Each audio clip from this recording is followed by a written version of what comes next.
Jonsered 2149. I'm going to call her done for now. Hopefully, we're going to give it a quick test run. It broke down on me up at Solfest. I'll explain that in a second, but hopefully we're going to call her done. And I've made some repairs.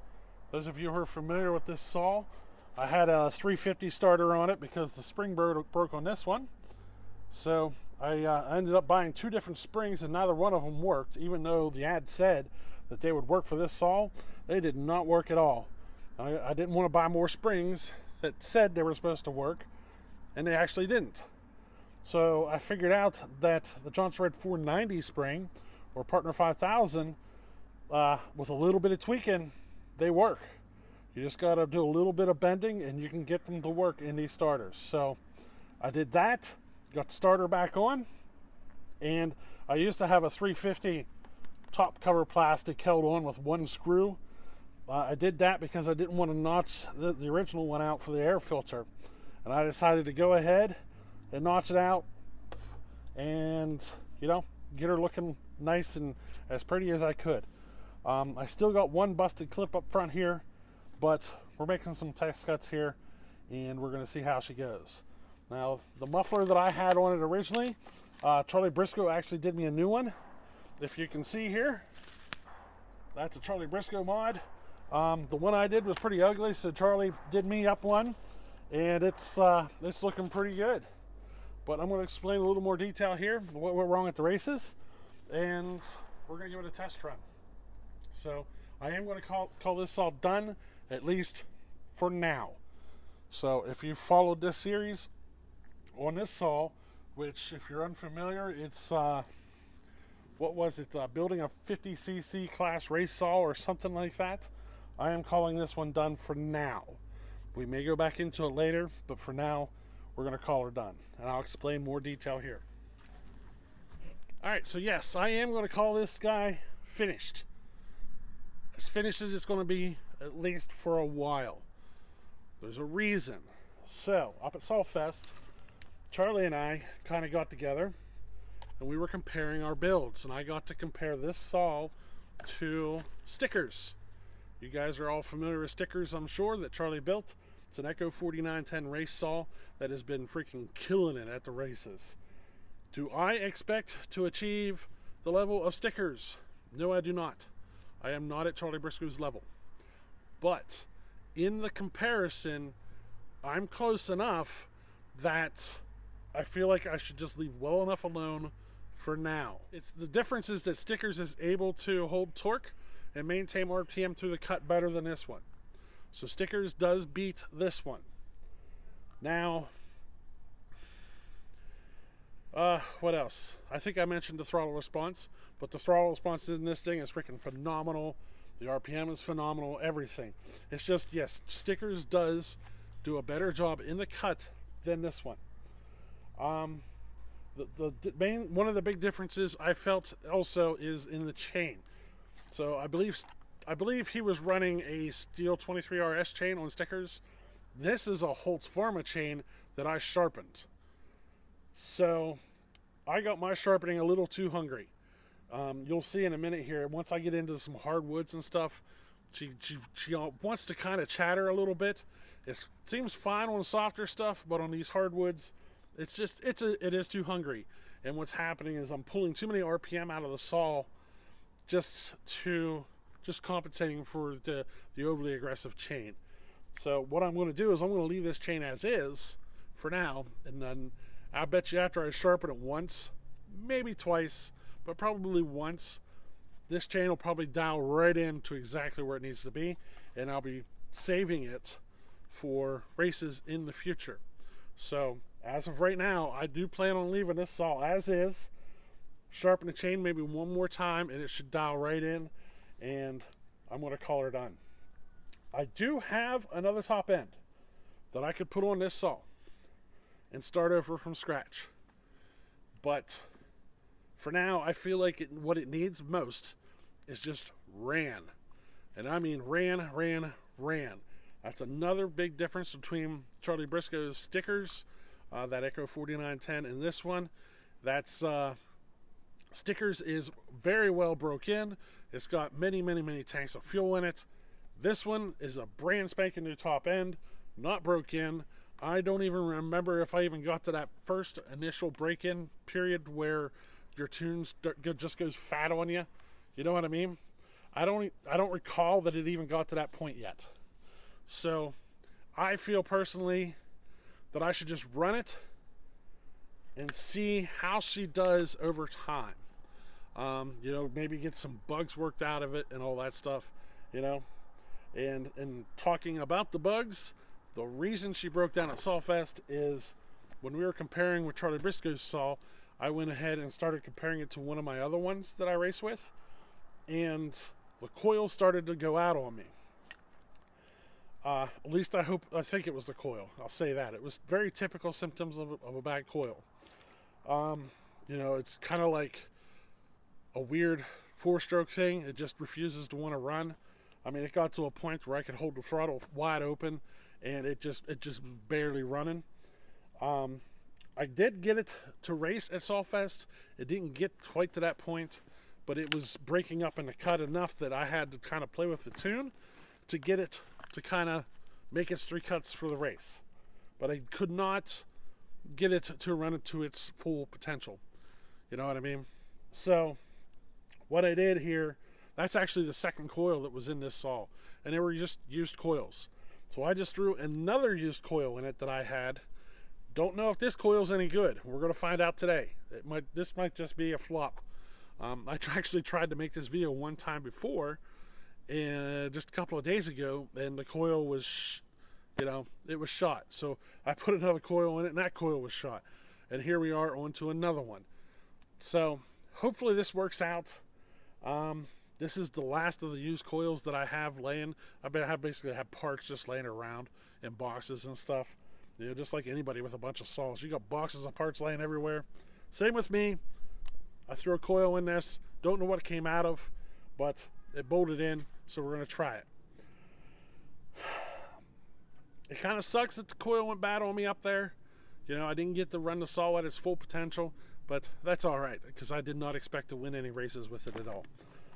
But it is running better than I thought it would, and this has been an adventure of mine trying to get a 50cc class race saw build, and I've been trying to do it on this 2149. I also have a Husqvarna 350 that I might throw that other 346 top end on and do a build on it. But we'll see how things progress, you know. I have a, well, I forget what it is, but one of the Husqvarna models that's not a 346, but you can put a 346 top end on. I have one of those here for Joey that we're going to be doing in the future, and doing a 346 style build for him as well. But what do you say we just stop blabbering here, fire this saw up, and hopefully it makes some good cuts.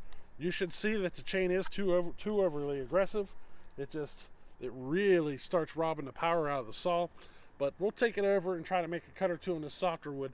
It seems to do all right on the soft stuff, but it is too hungry, you know. And here in the future, we'll get it sharpened up and dialed in. But as of right now, I'm calling this saw done, and we're going to run it and just run it and just run it, and see how she progresses in time.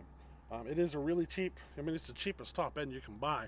So, you know, they're not known to be the best performing top ends.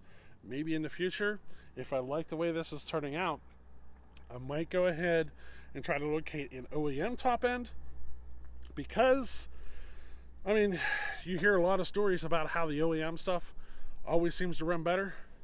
Well, maybe that's the direction we need to go with this guy, you know. So what do you say we just go ahead? I'm going to stop rambling here. We're going to give her some cuts, and hopefully this coil's good and she gets her done. In case you're wondering, she's running a 372 intake, 372 carburetor, with the 346 top end. You know, she seems to be doing just fine. It does have a compression release. I left that on just because of the racing. That whenever you have to start the saw, it's a lot easier to do when the compression's lower. So I've been putting compression releases on everything to help with the starting. I have a starter coming, a new starter handle coming, one of the D loop type. We're going to be throwing one of those on to help with racing, but let's give it a run. Alrighty, I keep rambling. You know, I like this saw. It runs pretty good. Let's hope this video turns out.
Well, there she is. You're familiar with the 4910 he calls stickers. I compared it to that one, and it might have hit stickers or stickers point 2.0 or whatever. I'm not at his level. The stickers definitely beats me, but I am very happy with the way this thing runs. It's got the torque. As you can see, it's pulling really well.